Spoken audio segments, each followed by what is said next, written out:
I think we're at the dawn of a new era. I think it's going to be very exciting. We are at T-minus under 33 minutes and counting. I'd love to have SpaceX be the company that brings humanity to Mars, and I hope I see it while I'm still alive. I mean, are we going to Mars or not? Right now, we sure are messing a lot of stuff up in our area here.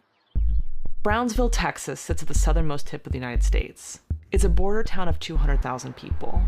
10 years ago, it was upended by the arrival of a very famous new resident, the richest man in the world. Many residents are glad that this $350 billion company moved into a town that has struggled with high unemployment for decades. We need this area to grow. It's the poorest county in the nation. If we don't grow, we're gonna die. Come here, Elon! Did you see his rocket yesterday? President Trump has promised to support Musk's vision for interplanetary travel. We will pursue our manifest destiny into the stars, launching American astronauts to plant the stars and stripes on the planet Mars. This is what victory feels like. Yeah! But what's actually happening in Brownsville, where Elon Musk has already staked his company's flag? We're a disadvantaged community that's being exploited by a billionaire for his experimental space fantasy.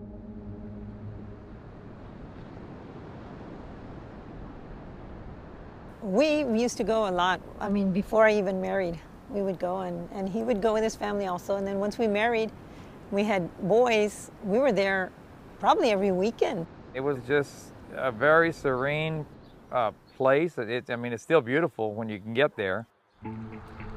Renee and Ida Medrano live just 17 miles from Boca Chica Beach, where SpaceX launches the rocket Starship, the largest and most powerful rocket ever built, and the one that Elon Musk says will take humanity to Mars. The Starship, which includes the booster Super Heavy, is a 5,000-ton rocket made of stainless steel, designed to carry up to 150 metric tons of cargo, which Musk says is necessary for his Mars colony. The launch is here. The rocket is right here, and you can hear it, you can feel it. You can see the fire, you can see the Raptors, and you see the smoke, and then all of a sudden you hear those booms. Our dog Miller was running around. It was loud. It sounded like a bomb? A huge, dangerous, super explosive bomb. What was once 1,400 acres of beach and wetlands is now home to SpaceX's building facility, launch pad, and a continuously growing town where employees live, called Starbase. The rocket launches 5 times a year, but right now SpaceX is applying to launch 25 times a year. It's a shame that it got to this point, as big as it is, and probably going to get bigger. Musk came to Texas to pitch his private space launching facility in 2013. This would be the first commercial orbital launch site in the world. And warned that the company was also eyeing Georgia, Florida, and Puerto Rico. We are looking at other potential launch locations. The year before, Musk had spent $12,000 in campaign contributions and hired a lobbyist to court local politicians. SpaceX spent a total of $219,000 on gifts, trips to SpaceX headquarters in California, and even a Lakers game. Texas is a billionaire-friendly state. They have no corporate tax or state income tax. But SpaceX wanted more, and Governor Rick Perry and the state officials were eager to win this bid. In exchange, Musk promised millions in growth. Our competition for this in Texas is very serious. When we first met with Elon, he explained the project to us. And then he asked us, do you know why I'm doing this? And he kind of, backs away from the table and looks at us and says, humanity can no longer sustain itself on this planet, so I'm gonna help with that by colonizing Mars. So at that moment in time, number one, I thought, I'm fired. How am I gonna go back to the poorest community in the United States and tell my leadership, hey, let's use our hard-earned tax dollars to incentivize and recruit a company to our community. And the reason that they're doing this is because they're gonna save humanity by colonizing Mars. It was just so out there. Gilberto Salinas co-founded the Greater Brownsville Incentives Corporation, an organization that allocates city taxes to attract businesses. People laughed at us, but we're like, if we're able to align everything, it might be just that deal of the century. Salinas' organization chipped in $5 million in incentives, and the state approved an additional $15 million, as well as a 10-year waiver on county taxes. 10 years later, in 2024, SpaceX released a report claiming they had invested $3.5 billion in infrastructure and created 3,400 new jobs. To Salinas, Musk had kept his promise. I think any business person will say, you invest $5 million and 10 years down the road, those $5 million are going to turn into $3+ billion. Yeah, I would do that deal any day.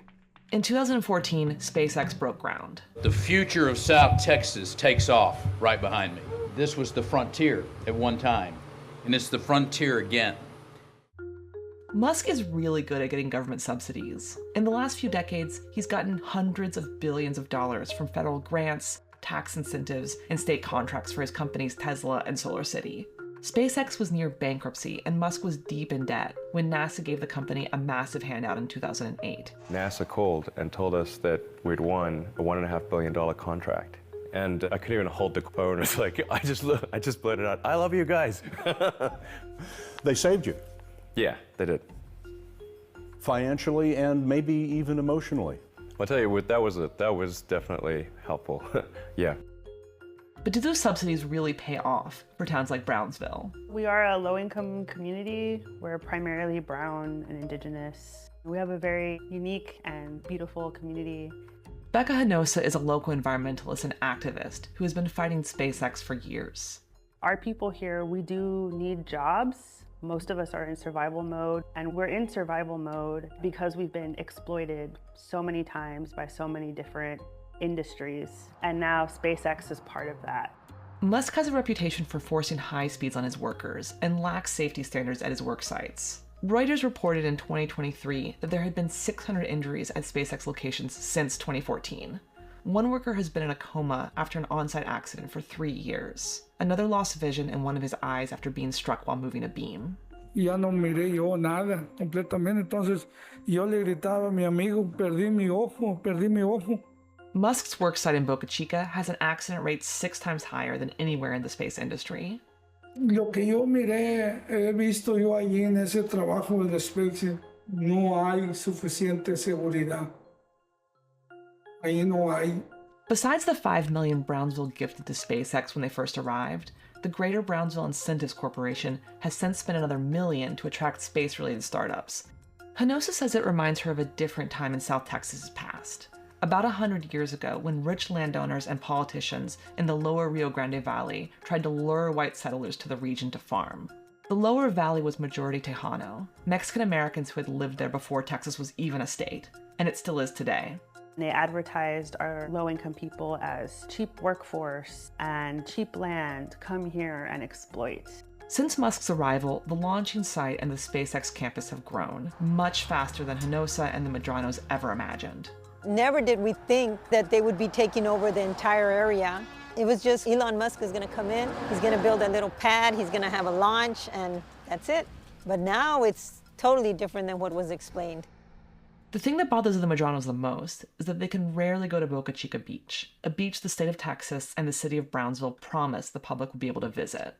The Texas state constitution guarantees access to all public beaches, but in 2013, the state amended the Texas Open Beaches Act to carve out space activity. Now the state is free to close the beach anytime SpaceX wants to launch a rocket. And it turns out that's a lot. They'll send a text and they'll say Boca Chica Beach is now closed. And if we're planning to go out there, that's it. Unpack everything. And then 8, 9, 10, 11 o'clock at night, I'll get another text. Boca Chica Beach is now open. Well, who's going to go out there at 10 o'clock at night? You're on their time. You know, you're on SpaceX time. Local people call Boca Chica Beach the poor people's beach because this is where people come to fish. We come to the beach with our families because it was free and open to the public. And SpaceX is changing all of that rapidly. Boca Chica Beach is not only a popular spot for fishing and swimming, it's also a complex ecosystem, one of the most biologically diverse in North America, and home to endangered and protected species, including the ocelot, sea turtles, and the piping plover. SpaceX is trampling over this entire site, singeing the wildlife, burning down part of the wildlife refuge. This region, most of the native habitat has been destroyed because of real estate development, industrialization, farming. We only have 3% left, and that 3% is being destroyed by SpaceX. Hinosa co-founded the Texas Environmental Justice Center, and along with other national and local environmental organizations, is suing the FAA and SpaceX for violation of the National Environmental Policy Act, or NEPA. In order to build on the site, Musk had to do a thorough environmental impact statement, or EIS, under the National Environmental Protection Act. These reports are really comprehensive. They include impacts to air quality, carbon emissions, water usage, wildlife protection, as well as cultural and economic impacts. Initially, SpaceX got approval to launch the Falcon 9, a reliable and, after years of testing, safe rocket that takes cargo into lower orbit. But in 2018, SpaceX announced they would be launching the Starship Super Heavy, a rocket 20% larger than the Falcon 9 with 10 times the thrust. In a press conference, Musk said they would be testing their new rocket in Texas instead of the Kennedy Center in Florida because it's got a lot of land with nobody around, so if it blows up, it's cool. If it blows up, it's cool. This is a perfect example of a time the FAA should have conducted a second EIS, but instead did a simplified environmental assessment, or EA. Officials concluded that there would be no significant impact of launching this much larger rocket from Boca Chica Beach. That same year, before a single rocket took flight, SpaceX started a fire during an engine test that engulfed 68 acres of brushland in flames and burned through the night. In spite of this, the first launch of Starship was scheduled for April 20th, 2023, aka Weed Day. Here's how the launch was supposed to go. Starship was meant to orbit the Earth, with the booster landing in the Gulf of Mexico and the spaceship re-entering the atmosphere and landing in the Pacific Ocean. Instead, the launch pad exploded, sending debris across Boca Chica Beach and scorching more than 3 acres of land. A dust cloud poured over the nearby Port Isabel. Buildings shook, a window shattered. Holy crap! Rocket is launching. See it on the ladder. It's like a soot. Big old layer cake of it. And they're trying to tell us it's sand. SpaceX hadn't installed flame diverters, or a simple and very necessary water deluge system, sending shards of concrete and rebar all across the beach. The spaceship also failed to separate from the booster. The entire Starship stack continuing to rotate. We should have had separation by now. And spiraled in orbit before exploding and landing into the Gulf of Mexico. Elon looked disappointed, but SpaceX assured viewers it was a success. You never know exactly what's going to happen, but as we promised, excitement is guaranteed.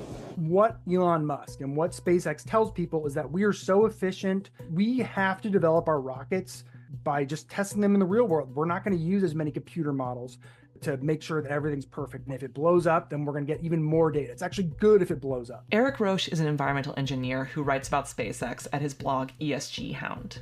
Those failures have externalities. Every time you launch a rocket, there's a sound wave, there's pollution, you are disrupting people's way of life. Roche documented the damage after that first launch. Burned nests and eggs, dust and chunks of concrete, and scraps of metal on the beach. NASA launches mostly from Kennedy Space Center, which is thousands of acres that was allocated by Congress. And so it has a buffer built in. Whereas SpaceX's launch site in Boca Chica is a tiny little spot of land, and it's surrounded by land that they don't own. It's very close to populated areas. And so those externalities are going to be magnified just by orders of magnitude. The Kennedy Space Center was built using eminent domain, approved by Congress in 1964. But Musk hasn't gone through that same process. He's just slowly expanding the scale and scope of his operation. Roche says it's eminent domain by fiat. I have never experienced an earthquake until SpaceX.